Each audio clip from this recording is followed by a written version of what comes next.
Oi, gente! Eu sou a Patrícia, da Berens Flow. Eu tô aqui hoje com a Cíntia, que eu tive o prazer de conhecer na faculdade, ó.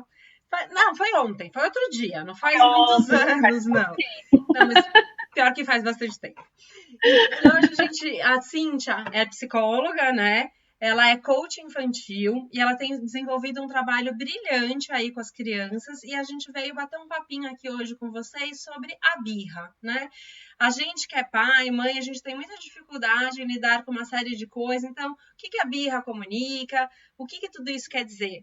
Cíntia, vamos lá, se apresenta um pouco melhor, vamos começar a bater esse papo aqui que vai ser muito bom. Bora, vamos lá.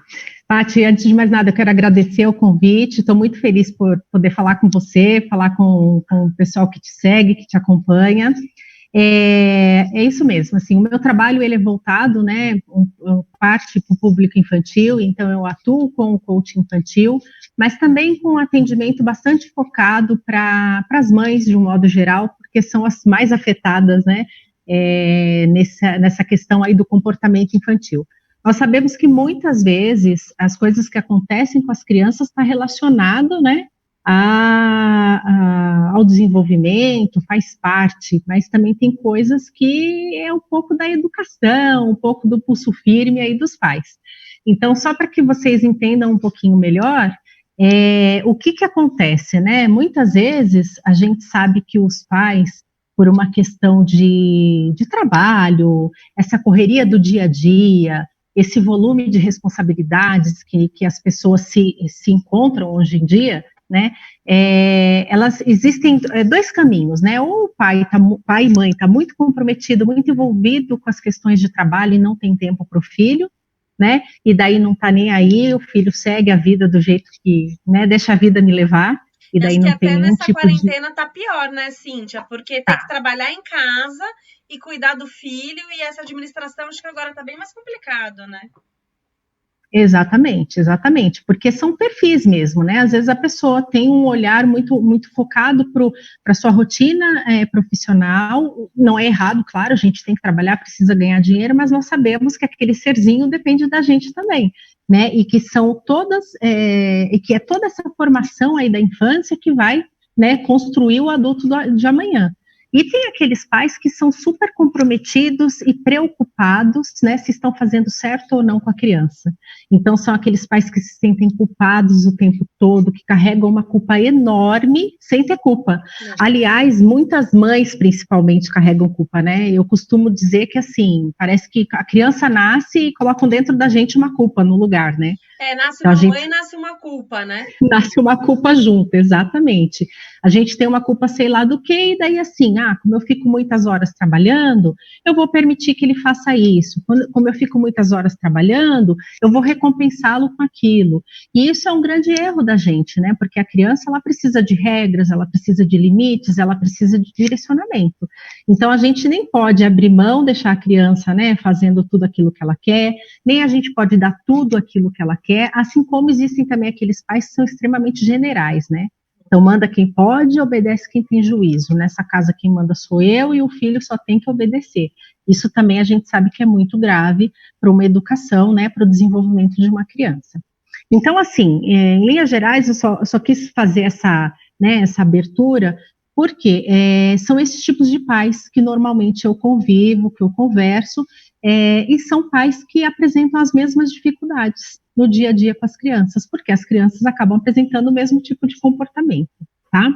Então, falando um pouquinho na questão da birra, é o seguinte, a gente tem que entender que a birra, assim como vários outros comportamentos, como o medo, como a mentira, por exemplo, apesar de serem coisas que às vezes são meio pesadas, por exemplo, mas como a mentira pode fazer parte, né, do desenvolvimento infantil? Mas o medo, a mentira, a birra e uma série de outros comportamentos fazem parte do desenvolvimento da criança. Agora, é lógico que a gente tem que avaliar o quanto isso está em excesso, o quanto isso está prejudicando o desenvolvimento dessa criança, o quanto isso está prejudicando a questão familiar, né, a questão social dessa criança, o convívio com outras crianças também, tá? Nós sabemos que toda criança faz aquela famosa birrinha para tentar conseguir as coisas. Então, nós temos que fazer uma diferenciação do que é uma birra, tá?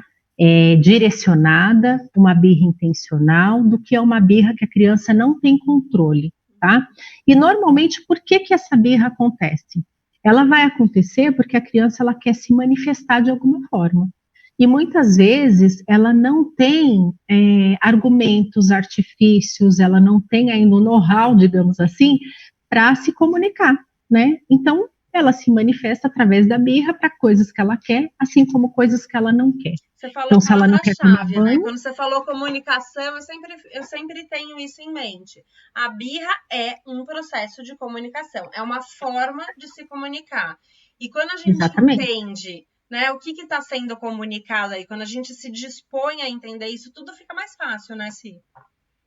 Fica bem mais fácil, porque assim, às vezes tem aquela situação, a criança não quer tomar banho, então ela vai e faz a birra, ou a criança quer passear no parque, ela vai e faz a birra, então ela só está demonstrando de alguma forma alguma coisa que ela quer e ela não quer, só que ela não sabe dizer, ela não sabe negociar, né, ela não consegue entender que naquele momento pode ou não pode determinada coisa, né, e por isso o papel dos pais é muito importante. Muitas vezes eu até percebo, lógico que às vezes a gente fala assim, o pai e a mãe até se sente meio constrangido, mas muitas vezes o papel principal ali como eu posso dizer, desse acontecimento está no pai e na mãe. Então, por exemplo, a criança faz ou não mais birras dependendo de como o pai ou a mãe conduz, né? Porque se o pai e a mãe têm uma condução daquele movimento, daquele comportamento da criança, de uma maneira mais adequada, de acolhimento, de conversa, de instrução, estabelecendo regras, rotinas, tudo isso vai se ajeitando. Eu vou contar um pouquinho mais para frente a respeito disso, para o pessoal entender direitinho como que a gente aplica tudo isso no nosso dia a dia.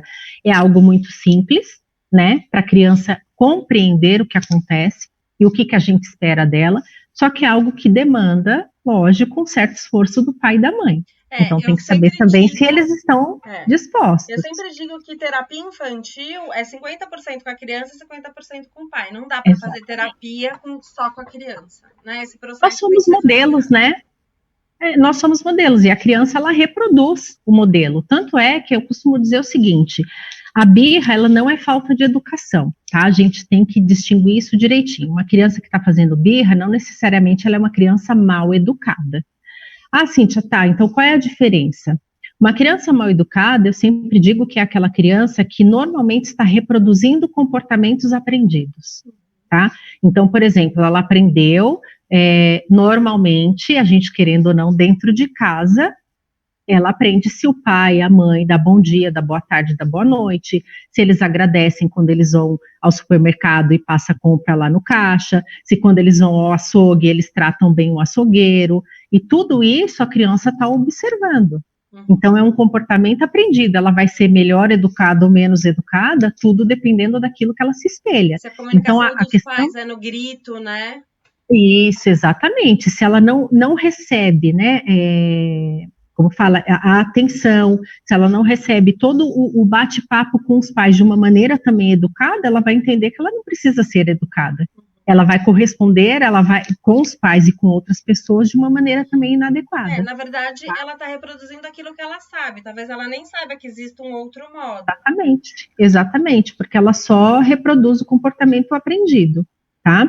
Diferente da birra, porque a birra, o que acontece? É como a gente estava falando, a criança, ela tenta se manifestar, ela tenta dizer aquilo que ela quer e o que ela não quer através da birra. Existe a birra que a gente chama de birra endereçada, né? Então a criança, né, muito astuta, sabe, por exemplo, que a mãe é mais mole. Então ela faz aquela manhinha na hora do banho, ela chora, ela finge que está com sono, ela não sei o quê, e faz aquele escandalozinho, porque a mãe dá aquele tempinho a mais, tal, e ela ganha, né, a mãe fazendo essa birra. E ela percebe que toda vez que ela faz isso, dá certo. Toda vez, ou então quando, ou de repente ao pai, a avó, vai dar comida, e se ela fizer uma manha, uma birra, ela não precisa comer tudo. A criança, ela tem essa capacidade de manipulação também, tá? E existe a birra, que não é intencional, que não é endereçada, que não é manipulada pela criança, ela simplesmente acontece. E daí ela é uma explosão, né, de sentimentos, nossa, a criança fica extremamente perturbada e eu diria que, assim, movimenta toda a família muitas vezes. Eu não sei, né, se você já presenciou, mas presenciar uma crise de birra de uma criança, muitas vezes é algo, assim, assustador. Né, porque a gente vê uma criança assim, aquele docinho, aquela princesinha ou aquele príncipezinho bonitinho e de repente vira um monstrinho, né? E um monstrinho que você não controla por um grande período de tempo. Então a criança grita, ela bate, ela se joga, ela chora e não tem o que ser feito, porque na verdade o cérebro dessa criança foi inundado, né, de emoções, de fortes emoções que ela não sabe controlar, né? Ela não tem condição de controlar e daí sofre todo mundo. É bem diferente dela tentar manipular para não tomar banho, é bem diferente de manipular, né, para não comer, porque normalmente quando a criança está fazendo essa manipulação, se você é um pouco mais firme, se você conversa com a criança, você vê que ela cede, ela consegue administrar ali os sentimentos, mas quando a criança está fora de si, vamos chamar dessa forma, não tem o que seja feito naquele momento, tá? E assim, o que é importante entender? Por que isso acontece? O cérebro da criança, ele só vai se formar, na verdade, o cérebro de uma pessoa só vai se formar, e daí você pode me ajudar, né, muito melhor em relação a isso, mas segundo estudos, lá por volta de 21 anos, tem estudos que falam 25, tem estudos que falam que até 28 anos, o cérebro da pessoa está ainda em formação. Gente, vamos imaginar uma criança com 5. Se com 28 está se formando, imagina uma criança com 5 anos, que condição que ela tem de trabalhar as emoções, né, dentro da cabecinha dela. Que condição que ela tem de dar conta de tudo aquilo se ela não tiver o pai e a mãe para ajudar. E daí eu falo que o papel do pai e da mãe é essencial, né, Paty? Porque assim, nós sim temos a condição, né? Nós sim já temos o nosso cérebro formado, espera-se que sim, né? Agora, se a pessoa não der conta e agir como a criança, se igualar à criança, entre aspas, tá? Mas descer ao mesmo nível da criança e fazer aquele escândalo junto, pronto, né? Como que a criança restabelece essa situação dela? Como que ela entende aquilo que aconteceu com ela? Porque é uma situação assustadora para a criança também, tá? Então, só para o pessoal entender melhor, existe o neocórtex, que é a parte do cérebro responsável pela razão, né, de forma bem, bem simples, tá, gente? E o sistema límbico, que é responsável pelas emoções. O que acontece nesse momento da birra? O sistema límbico, ele é ativado, e ele é inundado de emoções, ele transborda ali, ele explode de emoções. E o coitado do neocórtex não dá conta, ele não consegue racionalizar tudo aquilo que está acontecendo, justamente por não estar formado ainda. Né? E daí a criança não consegue fazer essa passagem, né, de, olha, o que está acontecendo aqui, o que eu estou sentindo é raiva, ela não consegue racionalizar, o que eu estou sentindo aqui é medo, ou então o que eu estou sentindo é fome, porque, gente, acredite se quiser, a criança, ela não faz birra só porque ela quer ou não quer alguma coisa, mas às vezes o sono faz a criança se descompensar, a fome faz a criança se descompensar. Eu sou assim. A criança Paty se descompensa com fome. Sono e fome, nem eu me aguento. Então, gente, agora imagina, se um adulto não aguenta, como uma criança de 5, 8 anos, 2 aninhos, 3, vai dar conta disso tudo? E assim, eu sempre, quando eu converso com os meus pacientes, ou com os pais, enfim, eu sempre falo, gente, eu conto da minha vivência de mãe, porque eu acho que isso foi o que mais me ajudou, e é o que mais me ajuda nos atendimentos. Quando eu identifiquei que as crises de birra que a minha filha tinha era muito relacionado ao sono, nunca mais eu deixei ela sem dormir no horário certo. Então, ela tinha horário certo para dormir, era uma criança que na metade do dia podia chover canivete, eu falava, vai dormir. A gente vai colocar um horáriozinho para dormir, porque eu sabia que ia descompensar no final da tarde. Entendeu? E tudo isso foi se ajustando e foi melhorando porque eu tomei rédeas da situação. Porque eu tenho meu cérebro formado, eu tenho condição de racionalizar tudo isso, ela não tinha. Tanto é que quando eu falava, vamos dormir na metade do dia, ela falava, não, eu não quero. Daí era aquele escândalo, eu não quero. E eu falava, não, vamos dormir, não sei o que. Eles colocavam para Intencional. dormir. Exatamente. E ficava tudo certo. E depois dava tudo, né? Ficava tudo tranquilo. Tá? Então, isso que é importante, a gente só ter essa distinção do que é intencional e do que não é.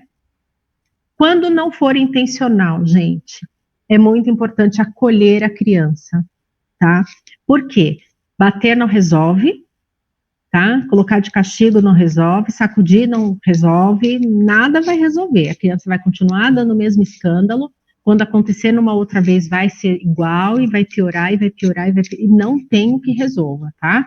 O que a gente pode fazer, sim, é um treino dessa criança para que ela consiga identificar aquilo que aconteceu com ela e das próximas vezes ela vai dando novos significados para aquele acontecimento. Então, como que vai acontecer isso? A criança teve aquele acesso de fúria, vamos chamar dessa forma. A gente acolhe, tenta tirar a criança daquela situação. Eu sei que é difícil, né? Porque daí entra todos os julgamentos. Então, vamos lá nos imaginar, né? No mercado, no shopping, né? Sua filha de 4 anos se jogando no chão, você passando uma vergonha, né? Homérica. É lógico que a gente tem vontade de sacudir, bater, fazer uma série de coisas para provar para todo mundo que, olha, eu corrijo a minha filha, né? Só que, na verdade, você está provando isso para quem? Não está provando nada para ninguém. A gente só está provando que a gente é descontrolado também, né? Então, o conselho que eu dou para os pais: não se preocupem com julgamentos. Não se preocupem com julgamentos. Até porque, se você acolher, você vai ser julgado. Se você sacudir, você vai ser julgado. Se você bater, você vai ser julgado. Então, assim, não se preocupem com julgamento, porque cada um sabe, né, onde de fato dói, onde de fato machuca. E a gente sabe como conduzir os nossos filhos. Então, acolha.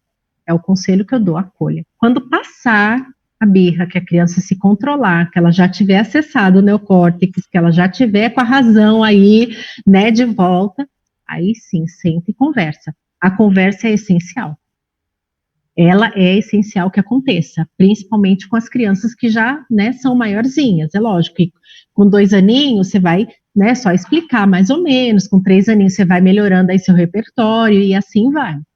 E daí, quando a gente explica para a criança que não gostou, tem que também tomar bastante cuidado como que vai falar isso, né? Porque não é um não gostei por simplesmente, né? É mostrar para a criança o quanto aquilo foi bom para ela, ajudá-la a entender se aquilo foi positivo ou não, quais as consequências de tudo aquilo, fazer com que a criança identifique o que foi que ela sentiu, porque às vezes a criança não sabe, né? O que que é a raiva? Ela não consegue compreender o que que é a raiva.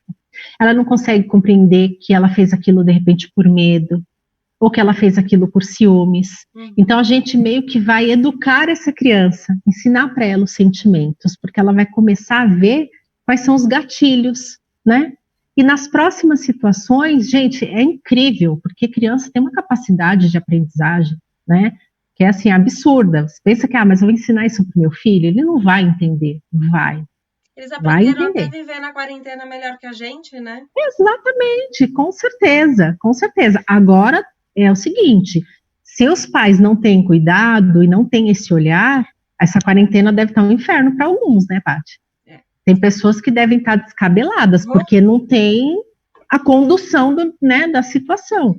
É fácil? Não, não é fácil para ninguém. Essa quarentena está sendo muito difícil para todo mundo, né? Porque assim, a gente está passando 24 horas do nosso dia convivendo com as mesmas pessoas, numa rotina insana, numa loucura, porque tem um monte de coisa para fazer e resolver.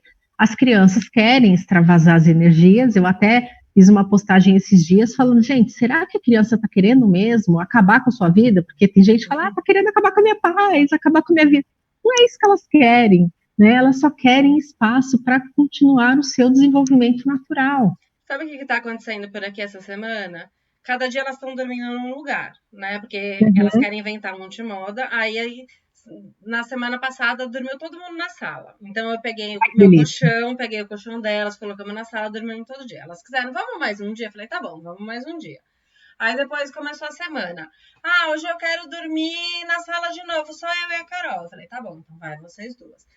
Outro dia elas dormiram no corredor. Eu quero porque quero dormir no corredor. Eu falei, então tá bom, então vamos dormir no corredor. Aí ontem, sabe onde elas dormiram? Debaixo da mesa. Elas que maravilha! Quiseram dormir debaixo da mesa. Aí colocamos colchão debaixo da mesa, fizemos tipo uma cabana, prendendo com fita, tudo ficou lá, elas dormiram debaixo da mesa. Então, assim. Excelente! Estamos legitimando, estamos fazendo o que elas querem, porque assim, elas têm o mundo, elas estão privadas do mundo. Né? Então, elas têm as necessidades, elas têm os processos imaginativos, elas têm uma série de coisas. E se eu ficar falando não, elas já estão com tantos nãos na vida nesse momento, que se eu falar não pra tudo, coitadas. Eu falei, então tá bom, então vamos. Aí eu já perguntei vamos dormir onde hoje, né? E aí, vamos criando. Hoje acho que eu quero dormir atrás do sofá. Eu falei, bom, tá bom, depois a gente descobre como faz isso. Né? Paty, sensacional isso, eu acho isso incrível, e isso é uma disponibilidade que nem todos os pais realmente têm, e é só uma questão de treino, eu diria assim também, sabe? Porque às vezes a pessoa acha que vai dar tanto trabalho, que vai ser tão chato, meu Deus, vai me tirar, porque tira da zona de conforto. É lógico que dá um trabalhinho, dá, mas não dá tanto trabalho, assim, a ponto de deixar você... Gente, vê a alegria dela, e a gente se diverte junto. Porque é um momento tão difícil que a gente está passando, que se não tivesse esses períodos juntos, como que fica, né? Exatamente. Eu acho que, principalmente para quem tem criança pequena, lógico que com adolescente é mais difícil fazer esse tipo de coisa, claro, mas com criança pequena, gente, é tão fácil ser feliz, é tão fácil fazer eles se divertirem, né? Só que tem que eu queria falar antes de você continuar. Você estava falando dessa questão das emoções, não sei o que lá. Quanto eu acho importante a gente dar essa legitimação das emoções. Porque o que acontece? Nós não aprendemos que sentir raiva é normal, que sentir tristeza faz parte, que o medo também faz parte. Então, o que a gente aprendeu, né? A gente, né, a nossa faixa etária, que sentir raiva é feio. Né? É feio, é verdade. É feio, mas, gente, a raiva é absolutamente normal. O problema é o que eu faço com a raiva. É como eu lido com essa frustração. Sentir raiva é normal. E eu tenho que legitimar esse direito da criança a sentir raiva. E quando ela tá fazendo a birra, o que principalmente ela tá comunicando é a raiva. Ela tá com raiva de alguma coisa, ela tá frustrada. E eu tenho que legitimar esse direito dela de sentir raiva. Mas eu tenho que mostrar para ela que, dependendo da forma como ela extravasa, isso pode ter consequências e ela pode ter arrependimentos. Exatamente. E daí tem algo que é bastante importante, né? Porque, assim, a criança, ela entendendo que ela tem esse direito e que é absolutamente normal sentir a raiva, ela pode escolher exatamente como ela vai fazer e os pais podem treinar isso com a criança, né? Ok, da próxima vez que isso acontecer, de que forma você gostaria de agir? É uma pergunta tão simples, mas de que forma você gostaria que fosse? A criança vai dizer como que ela gostaria que fosse, e parece que não vai dar certo, mas, gente, da próxima vez ela vai lembrar e ela vai tentar. Talvez ela não tenha sucesso. A gente vai perguntar de novo. Olha, você tinha falado para mim que você gostaria que fosse dessa maneira, você parece que não conseguiu, você gostaria que fosse de outra forma? E nós vamos persistir, porque não é tão simples, é lógico, não é um passe de mágica. E aí você falou uma palavra-chave, comunicação, porque às vezes a gente não se comunica, né? Então, a criança, a gente já tem dificuldade para falar o que a gente sente, para falar o que a gente gostaria. Imagina a criança. Então, a gente tem que incentivar bastante que ela fale sobre o que a incomoda. Porque se ela está fazendo birra, se ela está reagindo de uma forma que não é o esperado, que é exagerada para aquela situação, significa que tem uma frustração ali em andamento. E ela precisa saber nomear isso. Porque a partir do momento que ela consegue nomear, a gente entende o que está acontecendo e pode ser proposta uma solução. Então, sempre quando minhas filhas começam a fazer birra, eu começo, tá bom, mas o que isso significa? O que você está sentindo? O que é isso? Eu preciso entender o que é isso. Porque, assim, eu não consigo entender o que tudo isso significa. Né? A gente precisa incentivar essa nomeação. Exatamente. E o que acontece? Muitas vezes, o funcionamento, né, a forma que os pais têm de lidar com isso, é até engraçado, não só com a birra, mas olha que interessante, esse processo da comunicação. Eu vejo muito pai que dá risada do filho, da filha, quando, né, os filhos vão contar alguma coisa, debocham, às vezes a criança vem contar alguma coisa que passou na escola, e que se sentiu mal por determinada coisa, ou que, enfim, que está chateado, e os pais debocham mesmo, tá? Essa é a palavra certa. Dão risada da criança. Eu já ouvi pai falando assim, ai, para de falar bobagem, sai daqui. Gente, isso daí vai ficando. Isso vai ficando para a criança. Eu atendi uma vez uma garotinha que ela falou isso para mim. Ela falou, não, eu não vou conversar com os meus pais, porque eu, né, uma das situações eu falei, o que você acha, né, de contar esse seu sentimento para os seus pais? Ela falou, não vou contar, eles dão risada da minha cara. A menina tinha 7 anos. Ela falou, não vou. 7 não, minto, 8. Ela falou, não vou contar, porque toda vez que eu tento contar alguma coisa para eles, eles debocham de mim. Eles dão risada. Agora, você imagina uma menina de 8 anos crescendo com isso, como que vai ser? Né? Ela está guardando sentimentos dentro dela. Algumas crianças extravasam através da birra, outras crianças silenciam. Aquelas crianças são extremamente caladas, boazinhas, né? Que não se manifestam, e também é um perigo, né? Isso é muito ruim. São crianças que podem, né, ter uma depressão aí no futuro, ou muito próximo, pode ter né, uma depressão, sofrer de ansiedade, enfim. Então, essa questão da comunicação, exatamente, essa questão da comunicação, ela é muito importante, e os pais têm que ficar atentos em relação a isso, tanto para ouvir a criança, como falar com a criança a respeito de tudo que se espera. E eu falo sempre uma coisa, é plantar hoje aquilo que os pais querem colher na adolescência em diante. Porque não adianta a gente privar a criança da comunicação agora na infância, quando chegar na adolescência, falar assim, ô camarada, vem aqui que eu quero conversar com você. Opa, vem aqui que você fez errado, agora a gente vai ter uma conversinha. Não, o adolescente não vai querer ter a conversinha, nem o adulto. Ou você estabelece essa comunicação desde cedo, ou você vai perder o vínculo com seu filho. Né? Então, isso é muito importante. E daí, existem as formas, né, da gente conduzir, como eu falei, que tipo de pergunta você vai fazer para a criança? Olha, o que você estava sentindo, o que você pensou naquele momento? Então, você vai fazer com que a criança pense, não é você que vai levar a resposta para ela, falar, olha, o que você está sentindo é raiva. Não, deixa a criança entender o que ela estava sentindo, né? E propor, ela mesma propor como ela gostaria que fosse. E ela fazer o treino daquilo. Às vezes você pode até brincar com a criança, falar, vamos treinar, né? Eu sei que eu já fiz isso com a minha filha, por exemplo, que às vezes ela fala assim para ela, em situações de briguinha quando tinha, né? Agora não tem mais, que já tá maiorzinha. Mas com outras crianças, eu falava, tá, se acontecer de novo, faz de conta que eu sou sua amiguinha, amiguinha X. Como que você pode fazer na situação com ela? E daí ela treinava, ela fazia um treinozinho ali de, eu posso responder assim, assim, assim para ela. E aquilo ficava, ela ia internalizando um pouquinho de cada vez. E hoje eu vejo que ela já se transformou numa outra garotinha, entendeu? Hoje ela já é uma menininha muito mais... a gente conversa muito de inteligência emocional. Eu falo para ela, olha, você está ficando fera aí na inteligência emocional, hein? Seu equilíbrio está muito bom. Porque ela já pensa antes de responder. Né? Ela já avalia qual é a forma que ela quer, ela pensa nas consequências, que foi uma coisa que você falou que é muito importante. Por que consequência, gente? A gente usa muito esse termo, porque tem muito pai que é cheio de dar castigo, né? Fez errado, fez a birra, vai de castigo, né? Fez não sei o quê, vai de castigo. A criança, ela tem que entender que ela tem que se responsabilizar e entender que existem consequências de acordo com as escolhas que ela faz. Então, se ela escolheu fazer a birra daquela maneira, vai ter determinada consequência. Se ela decidiu que ela vai tentar se controlar, vai ter outras consequências. E a gente tem que mostrar esses dois lados para a criança. Nunca através de castigo, porque o castigo ele não ensina, ele não disciplina, né?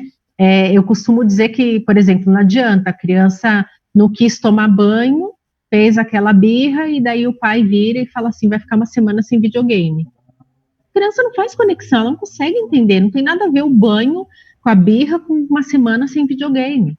No final de uma semana, aliás, não precisa nem passar uma semana, um dia depois ela já nem sabe por que ela está de castigo. Ela não sabe nem o que aconteceu.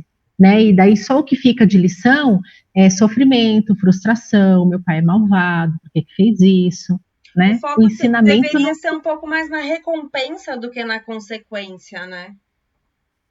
Eu não diria só na recompensa, mas a gente tem que relacionar ao acontecimento. Então, por exemplo, se a criança fala que não vai tomar banho e fez aquela birra naquele momento, vamos supor que atrasou, o horário de tomar banho passou, e ela normalmente assiste determinado desenho. Você vai falar, olha, então agora você viu que você perdeu todo esse tempo fazendo essa birra e que você atrasou seu banho, então hoje não vai dar tempo de você assistir seu desenho, porque a gente vai ter que ir direto para o jantar. Então, não é que você castigou a criança e deixou ela sem desenho. Você vai virar para ela e vai falar, olha, você perdeu aquele período que você tinha para assistir o seu desenho, porque você não tomou seu banho na hora certa. Então, foi uma consequência daquilo que ela fez. E uma forma de engajar também seria, olha, vamos lá tomar esse banho logo para dar tempo de assistir o seu desenho? Isso, perfeito. Para isso que a gente insere rotina. Porque quando você tem a rotina desenhada, a criança sabe que ela tem o horário do banho, o horário do desenho, o horário do jantar, o horário de dormir, e daí ela começa a fazer as associações. Ela fala, poxa, mas se eu fizer a birra aqui e eu perder meu horário de banho, vai atrapalhar o meu horário do desenho. Se atrapalhar o meu horário de desenho, eu vou ter que pular direto para o jantar. E ela começa a fazer as ligações desse tipo de coisa, entendeu? Então, é aí que está a grande sacada para os pais. Essa é a maior forma, eu diria que a melhor forma de lidar com a criança é mostrar para ela a consequência da escolha que ela faz. E é uma forma também da gente começar já a estruturar o planejamento, né? Porque o planejamento na vida adulta, ele é tudo, né? Então, quando a gente já começa a mostrar isso desde a infância, a gente já começa a deixar isso mais intrínseco dentro da criança, para depois ela conseguir ter esses ganhos. Sim, com certeza. Ela já começa a entender melhor que, assim, eu costumo dizer que a rotina, o planejamento, tem gente que fala, mas eu vou ficar escrava disso daqui. Pelo contrário, quando a gente planeja, quando a gente estabelece rotinas, a gente ganha uma liberdade, né? Porque você tem controle das coisas que você precisa fazer e a partir daí você tem, né, um mundo para continuar realizando. Opa, entrou uma tela aqui na minha frente. Para continuar realizando as coisas. Então, eu acho que a criança ela já pode aprender isso desde cedo, porque ela vai carregando para a vida adulta. Eu vejo, assim, que aqui em casa, como a gente estabeleceu isso desde muito cedo, é bem simples. A Clarinha entende muito bem. Às vezes eu falo para ela, bom, você que sabe, quer ficar um pouquinho mais, fica. Você sabe quais são, o que você vai perder. Lembro que outro dia era 10h30 da noite, porque, lógico, a gente... né, eu acho que eu imagino como todas as famílias, e eu optei por isso, eu abri algumas exceções aqui em casa, coisa que eu não deixava, tá, era manipular celular à noite e tudo mais, mas ok, liberei, né, e daí tinha passado 30 minutos, por conta da quarentena, enfim, tinha passado 30 minutos do horário que a gente tinha determinado, e daí ela, mãe, deixa mais um pouco, não sei o que, tá. Eu falei, não, filha, não, de jeito nenhum. Daí ela veio com outra choradeira, eu peguei a planilhinha dela, porque ela tem uma planilha, eu falei, aqui, ó, que horas são? Ela falou X, eu falei, e que horas você deveria ter parado? Ela falou Y, eu falei, então, você já teve a horinha, uma meia horinha a mais, mas foi tão tranquilo. Ela falou, tá bom, falou tchau pra amiguinha que tava jogando com ela, né, que tava falando por celular, finalizaram a conversa. Então, é mais fácil da gente lidar, fica mais palpável, entendeu? Fica muito mais simples. Legal. Tá? Então é isso, de um modo geral, eu acho que é a gente entender, então, os pais não se preocuparem com o julgamento dos outros, porque tem julgamento, as pessoas são cheias de, né, meter a colher onde não são chamados, cada um sabe das suas dores e de, né, onde o bicho pega. Tem crianças que são mais controladas emocionalmente, outras menos, e não estou dizendo de problema nenhum, tá, gente? Eu estou falando de, assim como adultos, né? Quem nunca passou por a gente chama de um sequestro emocional, né? Quem nunca aí descompensou e, de repente, quando acaba tudo, fala, meu Deus, o que eu fiz, né? Tem pessoas que fazem mais vezes, tem pessoas que fazem menos vezes, tem pessoas que fizeram uma vez na vida, mas enfim, né? A gente sabe que adulto faz isso também. Então, assim, não se preocupar com o julgamento das pessoas. Pai e mãe, tomar rédeas da situação, sempre monitorando o filho, dizendo regras, determinando as rotinas, conversando muito, estabelecendo os diálogos, mostrando que toda escolha tem uma consequência, né? E dando possibilidades para essa criança, mostrando para essa criança que, olha, você fez dessa vez, desta forma, e saiu assim. Você gostou assim? Não, não gostou. Tá, então que forma você pode fazer da próxima vez que isso acontecer novamente? E daí vai pensando junto com a criança de novas possibilidades.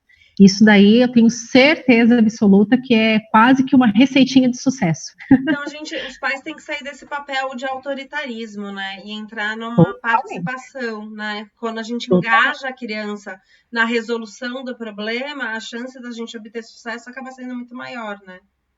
É muito maior, com certeza. E não esquecer da questão do modelo, né, Paty? A gente não pode esquecer dessa questão de ser modelo para a criança. É como eu falo, como você pede calma para uma criança gritando, né? Você tá lá descabelada, cala a boca, né? Para de gritar, para de chorar, mas a mãe tá lá totalmente descompensada. Se você não for o modelo, você também não dá conta da situação. Né? Então a gente também tem que ser um modelo de equilíbrio, né? Quando você não quer que seu filho minta, você também não pode mentir na frente do seu filho, e assim vai, né? É uma sucessão de coisas. Eu faço biofeedback, né? Então eu faço treinos respiratórios com frequência, etc e tal. E aí, quando elas me irritam muito, quando elas estão muito nervosas, eu começo a respirar. Aí elas olham pra mim e falam assim, nossa, você deve estar muito nervosa. Porque elas já aprenderam que quando eu respiro, é pra eu não estourar. Então, elas já associam que, nossa, tipo, o negócio tá feio. E com certeza, elas já sabem o que elas têm que fazer nesse momento. É isso aí, a gente tem que ensinar direitinho. E quando elas se sentirem assim, provavelmente elas vão buscar esse recurso de, ó, melhor eu respirar também, porque se minha mãe consegue, eu também vou conseguir. Exatamente. E é exatamente isso que eu tento, né? A minha mais velha já até faz os treinos antes de dormir junto comigo.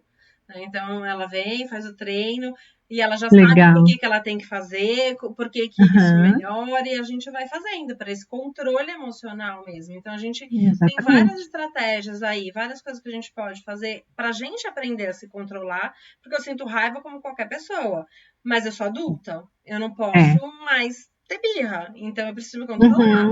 E eu preciso mostrar para elas que é possível se controlar. Então, eu faço a respiração propositadamente na frente delas, para elas saberem que eu estou tentando me controlar.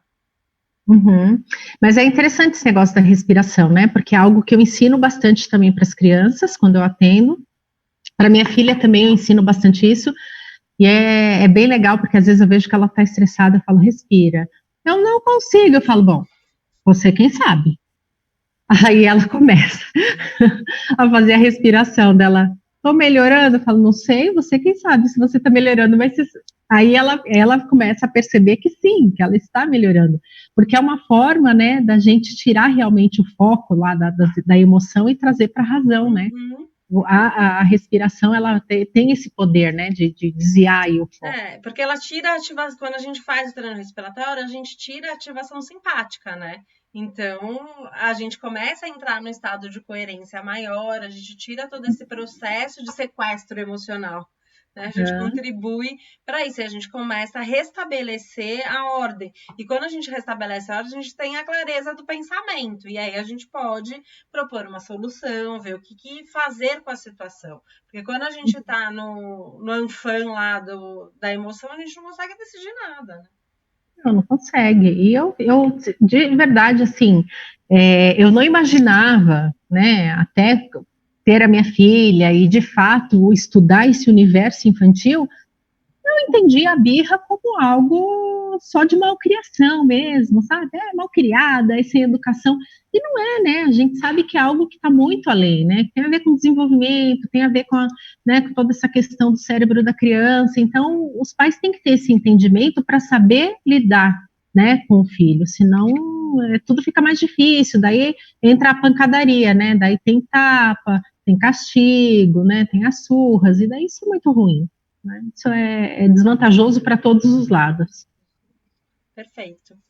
Então, alguma coisa mais a considerar? Não, eu acho que é isso. Então tá bom, gente. Muito obrigada pela participação. Se vocês tiverem alguma dúvida, algum comentário, é só deixar lá nos comentários do vídeo que a gente responde também. Vai ter o contato da Cíntia, né? Se vocês quiserem falar com a gente, é só mandar o comentário, tá bom? Obrigada. Paty, muito obrigada, viu? Adorei ter participado. Precisando, pode contar comigo mais vezes. Ah, com certeza. Olha que eu vou aproveitar essa deixa. Tchau, tchau, Um beijo, gente. tchau.